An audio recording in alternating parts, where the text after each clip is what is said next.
As men, we are taught from a very early age that the movies and romanticizing the opposite sex, romanticizing women, often leads you to uncharted territories, often painful ones, a life filled with regret.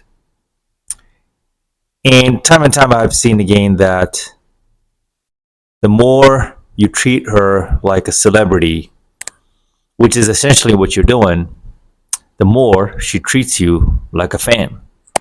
Part of this sentence has a quote in it. It's not mine. It's actually from Entrepreneurs and Cars, specifically Rich Cooper. I've seen him use this phrase quite a bit. You treat her like a celebrity and she'll treat you like a fan.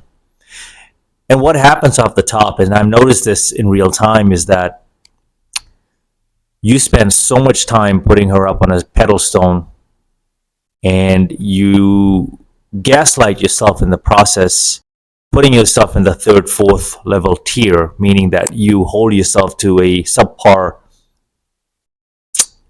value and a level which you're not. Most times you're probably deserving of something more worthy and someone even better. But you end up being so stuck in this on this one girl because of her looks a certain way, the way she makes you feel, her presence, right? And you just give a lot of time, energy, attention, just putting her up on a pedestal. And so you give her the celebrity treatment and the chase, right? And you spend so much time pursuing her. But you also forget that she's entertaining other suitors out there in the marketplace. And so romanticizing is a one-way street. It's a downhill value proposition. It's a downhill spiraling end result because she's not going to value you the way you think she values you, or the way the movies make us believe that that's the case. And I think we've been sold a bunch of lies and a bunch of BS. Now with the person that she finds the most attractive in terms of having the DNA, right, biology that she looks at and she's naturally drawn to is who will be the recipient and the finality, the winner of all of these. And even that guy itself, it's for a season. It's not going to last forever until she finds the next one, because she thinks she can always do better. And that's just the nature of the opposite gender, hypergamy, right? So you have to understand this, and then there's a journey of acceptance that this is how they operate. And this is what makes a man and a woman very different. So you can't really hate it. It's just in their nature and their DNA to do so. What I would challenge you to do as a young man and even an older man is to stop putting them on a pedestal, pedestalizing them, essentially. You got to stop treating them like a celebrity. Treat them like a normal person. Talk to them like you're at the same level. Even you could be a little bit better, right? I mean, look at what you need to bring to the table as a man, right? You got to have all the 6 six-figure salary, the 6-cylinder car. You got to be 6 foot tall. Even though majority of the population, only a very few percentile of men are in the 6 foot range, right? And that's something you cannot change. But she can actually change her weight. She can control that. And I know it's a touchy subject, but I'm just giving you a contrast and comparison. Height is to women as weight is to men. That's very important. And with time and age, there's a good chance she puts on the weight, and she can control that. Whereas us, there's a good chance we're not going to get any taller. That's something we cannot control. We're given a set of tools. We're given a set of imprints, right? Biologically speaking, we're given some things that we cannot control. But they're stuck on that one thing, right? So you got to understand how they see it, the resources, right? The cash and prices. And so the other quotation here that I have infamously come across is, women are in it for business and men are in it for love. And I had to think about that for a while because I have come across and I have not never hired an OnlyFans girl. Like I've never actually gone out to that extent because I never needed to do anything. It's that extreme. I'm a great speaker outside in public. Asking a girl out, walking up to someone and cold approaching still actually works. It works. It doesn't mean you'll always get the number, or it doesn't mean you'll always get the yes, I'll go on a date with you. But there's a 50% shot because in today's day and age in society, men are just not asking women out. So, but I have a good shot. My close ratio is pretty good when I approach and when I'm interested. And when I want to engage in that social experiment, I do put myself out there. And if I genuinely like someone, I don't play the games. I just walk up and ask the girl out. This week was a great week for me because I did exactly that. I did about 3 approaches and got about 2 green lights. So, but not one of them, and they were all 8, 9 dime pieces as well, but not one of them I was sprung head over heels. Obviously, this has to do with some time and experience and the age factor, right? So when I approached them, I just had a level headed conversation. I wasn't all goo goo gaga and excited and treating them like a celebrity. And I also know, let's just say, if I get one of them and I have a season with them to date them, I'm just treating them like a normal interaction. And they actually want to be treated as normal people. And the chase is fun, right? But if you're very direct, I have found it to be more beneficial to you as a man. Like you'd rather get rejected right then and there and just keep it moving, keep it trucking along, right? But we often get stuck with the movie thing, the romancing, which is why they most women they read these romantic novels and that movie 50 Shades of Grey, right? There's a lot of stock in movies like that. There's a lot of truth in those nonfiction, those what am I trying to say? Is those storylines, those plots which are not even real, I believe fictional, right? So keep me honest here. So you notice that in all these romance movies and thrillers and passion, crime of passion, right? It always involves like a heightened sense of intense set of emotions that are riding these women, and they actually thrive off all of that, the thrill, the chase, the chaos, right? All of this plays into the romance piece. But it's the burden of performance is always on the guy because you're going to have to uphold that.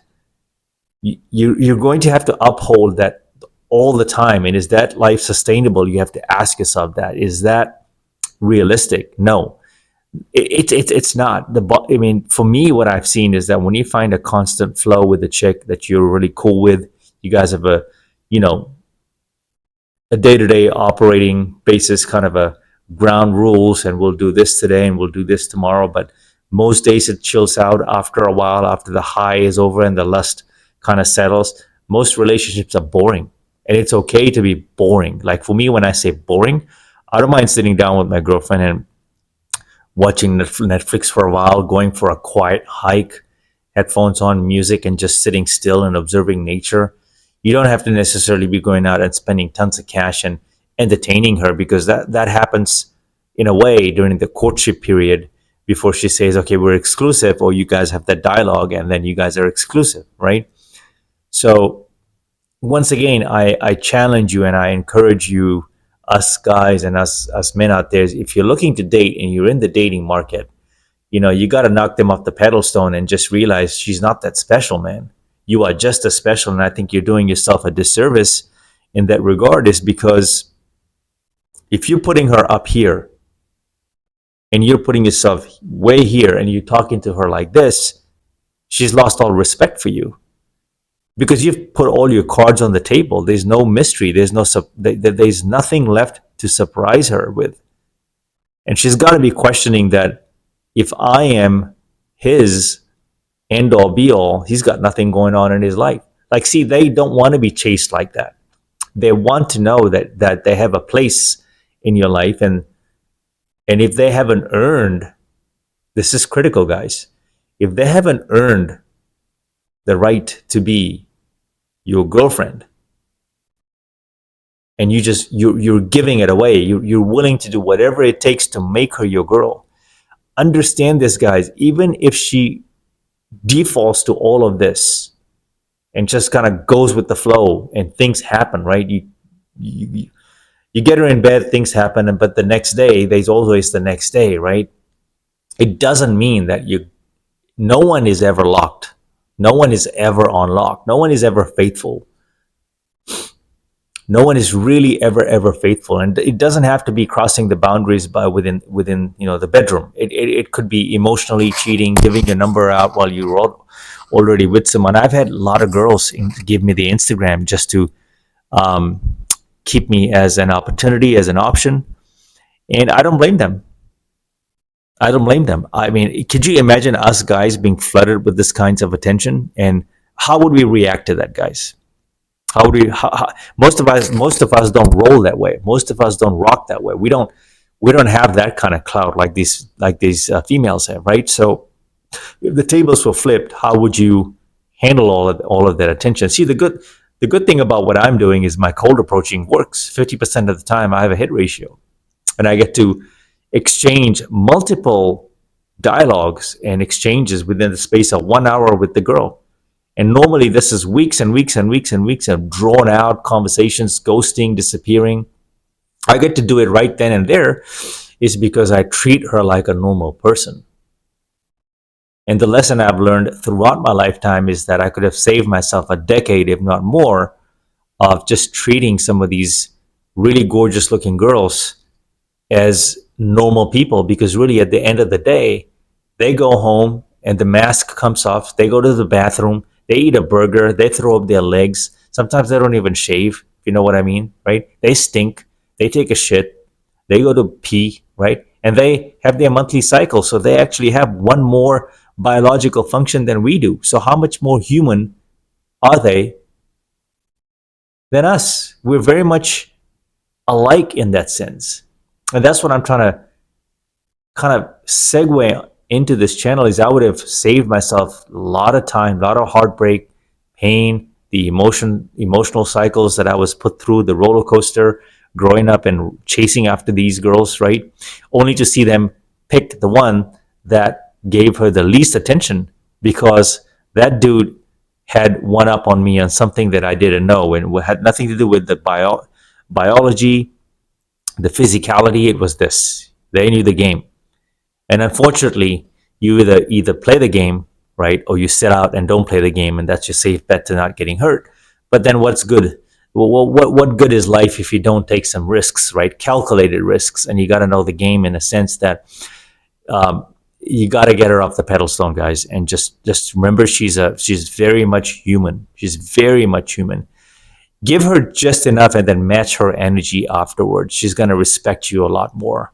Otherwise, this is a short you're going to get the short end of the stick in every way possible.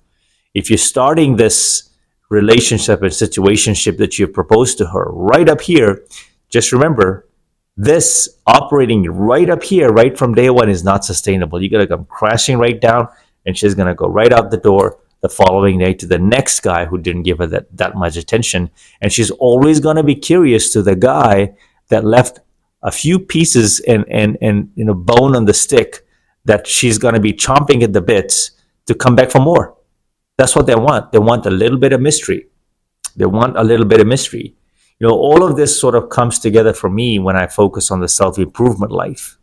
It gives me a mindset. It gives me a sense of calm, a lot of clarity, right? It allows me to reprioritize my priorities, right?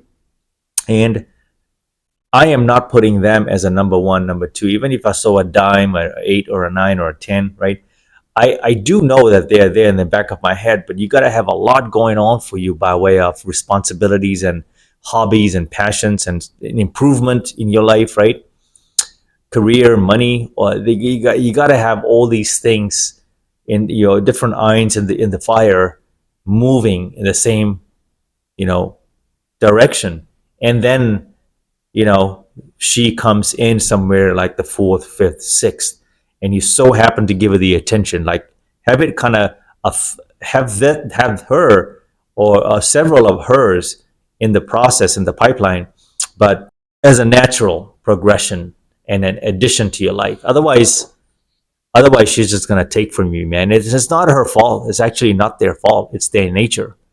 And the sooner we come to realize this, the better our perspective is, and the better I believe we can appreciate women for who they really are and understand that.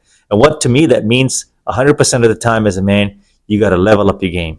You got to go higher. You got to step up and reach and try to become the top 15, 20% man. Okay?